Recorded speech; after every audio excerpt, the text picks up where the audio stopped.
முருகப்பெருமானின் வேறு பெயர்கள். சேயோன்.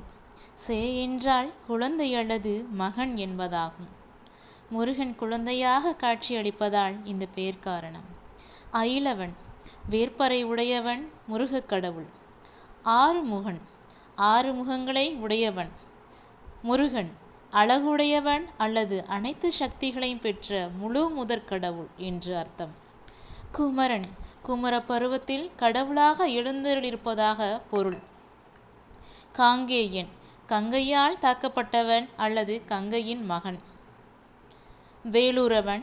சுப்பிரமணியன், வேலன், கந்தன், கதிர்வேலன், சண்முகன், தணிகை வேலன், குகானந்தன், பூபாலன், வேல்முருகன், பழனிநாதன் என பல்வேறு பேர்களை வச்சு நம்ம முருகனை அழைக்கிறோம். இன்னும் அடுத்த தகவல்களை நம்ம அடுத்த வீடியோவில் பார்க்கலாம். இதுவரை நம்ம வீடியோவை சப்ஸ்கிரைப் பண்ணாதவங்க நம்ம சேனலை சப்ஸ்கிரைப் பண்ணுங்கள். தொடர்ந்து நம்மளுக்கு ஆதரவு கொடுங்க. அப்போ தான் அதுக்கப்புறம் போடக்கூடிய ஷார்ட்ஸு வீடியோஸ் எல்லாமே உங்களுக்கு நோட்டிஃபிகேஷனில் வரும். நம்ம வீடியோவை சப்ஸ்கிரைப் பண்ணுங்கள், ஷேர் பண்ணுங்கள். தொடர்ந்து பாருங்கள். முருகன் அருளை பெறுங்க.